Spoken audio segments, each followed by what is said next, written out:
क्योंकि management is a की for success. Time manage नहीं करोगे, अपने पैसे मैनेज नहीं करोगे तो भाई you will be struggling a lot. आप एयरलाइन कंपनी को चूज करते हो जो इजीली या कम पैसों में वो टिकट प्रोवाइड कर दे, तो ट्रैवलिंग एक्सपेंस भी है, खाना पीना भी है, और साथ में यूनिवर्सिटी भी फीस मांगेगी, फिर आप तंग करोगे घर वालों को। अकोमोडेशन आपने सबसे सस्ती चूज करनी है। यहाँ पे देखें, यहाँ पे जो स्टूडेंट रहते हैं एक घर में 8 से 10 लोग रहते हैं। जो भी आपका नॉर्मल फोन है इंडिया पाकिस्तान से आप लेके आ रहे हो वो यूज करना है।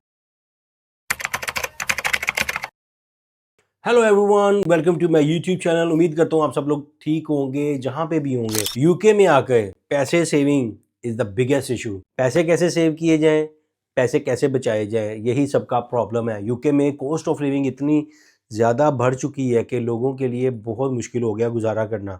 स्टूडेंट्स की बात कर लें, स्किल वर्कर की बात कर लें, या ब्रिटिश सिटीज़न की बात कर लें, एज अ ब्रिटिश सिटीज़न मैं आपको खुद बता सकता हूँ कि कितना मुश्किल है यूके में गुजारा करना। इवन के we have own businesses here but still we are struggling, क्योंकि यूके में इतनी ज़्यादा कॉस्ट ऑफ लिविंग बढ़ चुकी है। आप पूरी दुनिया में ही वैसे बढ़ चुकी है, लेकिन यूके में बहुत ज़्यादा। और यूके में अगर बात की जाए लंदन की स्पेशली, तो लंदन में बहुत ज़्यादा मुश्किल हो गया रहना। तो इस मुश्किल हालात में किस तरह से स्टूडेंट सेविंग कर सकते हैं, किस तरह से पैसे बचा सकते हैं, किस तरह से अपनी ट्यूशन फीस बचा सकते हैं, किस तरह से छोटी छोटी चीज़ें करके वो अपने पैसे बचा सकते हैं, जो कि बहुत ज़रूरी है। क्योंकि अगर आप यूके में आते हैं और ओबियसली आपके पैसे सेव नहीं होते, यू विल बी स्ट्रगलिंग। आपकी ट्यूशन फीस आपके पास नहीं होती, यू विल बी स्ट्रगलिंग। आपके ओबियसली अखराजात हैं, आपके एक्सपेंसेस हैं, आपने अपने घर वालों को भी पैसे भेजने और वो आपके पास नहीं होते, यू विल बी स्ट्रगलिंग। तो इसलिए भाई यूके में आने के लिए सबसे पहली चीज़ ये है, आप अपना माइंडसेट बना के आएँ कि आपने पैसे किस तरह से सेव करने हैं। और पैसे आपने यूके में आगे सेव नहीं करने। बहुत ज़्यादा लोग समझते हैं कि भाई यूके में आगे पैसे सेव करने हैं। यूके में अगर आपका वीज़ा लग जाता है और आप समझते हो कि आप यूके में आ रहे हो, तो आपकी सेविंग पाकिस्तान या इंडिया से या बांग्लादेश से, जहाँ से भी आप आ रहे हो ना, वहीं से शुरू हो जाती है। क्योंकि एक एक स्टेप से, एक एक चीज़ से आपके पैसे बचेंगे और आपने प्लानिंग पहले से कर देनी है। अगर आपने प्लान बना लिया है, तो वो तमाम स्टूडेंट, बीइंग अ कंसल्टेंट, मैं आपको बताऊंगा कि अगर आपने अपना प्लान बना लिया है यूके में आने के लिए और आप समझते हो कि आपने जाना ही जाना है, और आप वीज़ा भी अप्लाई करने वाले हो या वीज़ा अप्लाई कर चुके हो, तो आपने एक माइंडसेट बनाना है अपना। आपने एक चीज़ें लिखनी है, या जो भी आपका प्लान है आपने मोबाइल पे या कुछ भी है नोट पे आपने लिखनी है चीज़ें, कि मैंने किस तरह से मैनेजमेंट करनी है अपनी। क्योंकि मैनेजमेंट इज़ अ की फॉर सक्सेस। अगर आप मैनेजमेंट से यहाँ पे नहीं चलोगे, टाइम मैनेज नहीं करोगे, अपने पैसे मैनेज नहीं करोगे, तो भाई you will be struggling a lot. And ये कंट्री फिर आपको बोझ लगने लग जाएगा, और 2-3 साल तो आपको ऐसे होंगे कि यार पता नहीं मैं क्या हूँ। क्योंकि आप जब एक डीप आप ऐसे एटमॉस्फेयर में चले जाते हो जहाँ पे आपको ना जॉब मिल रही है, ना आपको पैसे कहीं से आ रहे हो, अखराजात बढ़ते जा रहे हैं, तो बहुत ज़्यादा आपको प्रॉब्लम होगी। और जब आपको प्रॉब्लम होगी, आपके घर वालों को भी प्रॉब्लम होगी। वो किस तरह से आप आओगे, आपके पास जो सेविंग होगी पीछे घर वालों ने दी होगी वो आप लगा दोगे, रेंट पे लगा दोगे, खाने पीने पे लगा दोगे। जॉब नहीं मिल रही होगी, ओबियसली स्टडी भी करनी है, यूनिवर्सिटी के खर्चे भी देने हैं, ट्रैवलिंग एक्सपेंस भी है, खाना पीना भी है, और साथ में यूनिवर्सिटी भी फीस मांगेगी।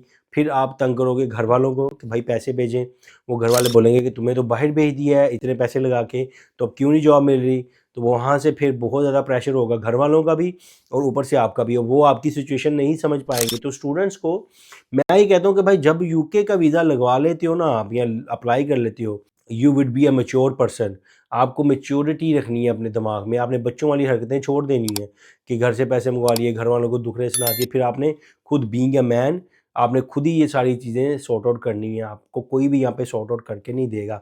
चलिए सबसे पहले तो ये बात करते हैं कि भाई जब आप यूके में आते हो, आप अगर आना चाहते हो यूके में, आपका वीज़ा लग गया, तो सबसे पहले तो भाई चीपेस्ट जो एयर टिकट है ना, वो आप देखें कि कौन से आप तरीके से यूके में आ सकते हो, कौन सी एरोप्लेन या कौन सी आप एयरलाइन कंपनी को चूज़ करते हो जो ईज़िली या कम पैसों में as compare to the other airline companies आपको वो टिकट प्रोवाइड कर दे। तो वो सबसे पहला आपका कदम होगा यूके में आने का।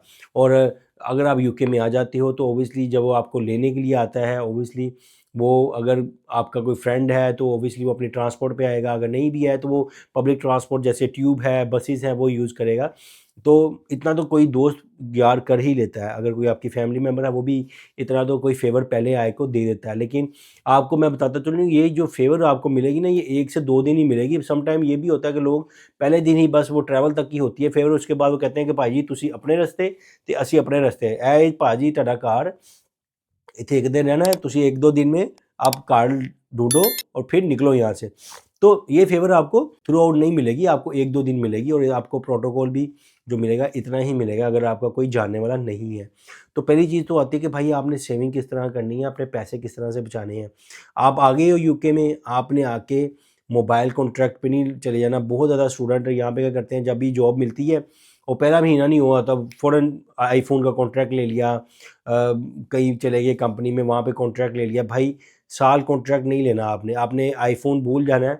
आपने कोई भी जो भी आपका नॉर्मल फ़ोन है इंडिया पाकिस्तान से आप लेके आ रहे हो वो यूज़ करना है, उसी पे ही आपने गुज़ारा करना है। क्योंकि कॉन्ट्रैक्ट जो मिलेगा वो वैसे भी आपको पहले 1-2 महीने में नहीं मिलेगा, वो 6 महीने का तो ऑब्वियसली आपकी क्रेडिट हिस्ट्री चेक होगी, आपका बैंक रिकॉर्ड चेक होगा, उस पे ही मिलेगा।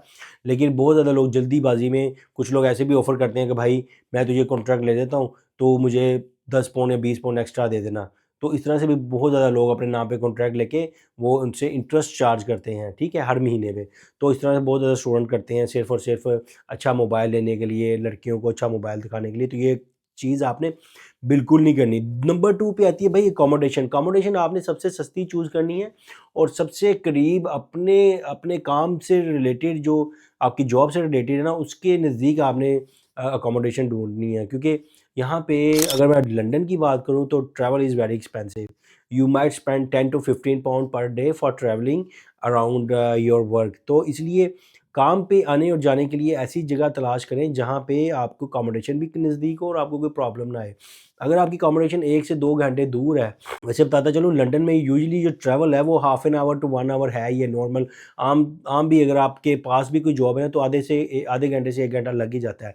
लेकिन आप कोशिश करें कि आपकी अकोमोडेशन आपकी जॉब के पास हो, ताकि आपको एक तो ट्रैवलिंग जो कॉस्ट है वो ना लगे और आपका टाइम भी सेव हो। ये बहुत ज़बरदस्त चीज़ है जो मैं आपको बता रहा हूँ, ये कोई नहीं बताएगा। अकोमोडेशन में तो आपको मैंने बता दिया कि आपके करीब हो, लेकिन अकोमोडेशन अगर कॉस्टली हो तो वो तो बहुत प्रॉब्लम होगी। आपने ये कोशिश करनी है, जब आप आ जाते हो यूनिवर्सिटी के, अगर आपके फ्रेंड्स बन गए हैं या आपके पहले यहाँ पे यूके में लोग मौजूद हैं, उनसे फ्रेंडशिप करके उनके साथ ही घर ढूँढें।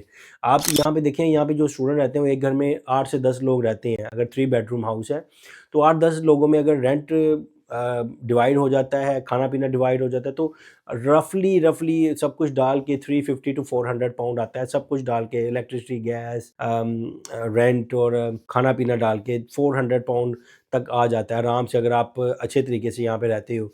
तो जो कि बहुत बड़ी सेविंग है। अगर आप अकेले रहोगे, अकेले बंदे को यहाँ पे खाली एक बॉक्स रूम ही अगर मैं बोलूँ तो लंदन में बॉक्स रूम ही 600 पाउंड का मिलता है, तो which is very costly, you can't afford it and even if you find a good job still you don't looking to go for a box room. क्योंकि पहला साल आपका स्ट्रगलिंग फेज़ है, उसमें आपने कोई भी ऐसी हरकत नहीं करनी जिसमें आपके पैसे ज़्यादा लगें। आपने वहाँ पे पैसे सेविंग की तरफ जाना है, तो इसलिए ये गलती स्टूडेंट्स ने नहीं करनी। बहुत ज़्यादा स्टूडेंट यहाँ पे शॉपिंग करते हैं, बहुत ज़्यादा लोग यहाँ पे आके फ़िज़ूल खर्चियाँ करते हैं।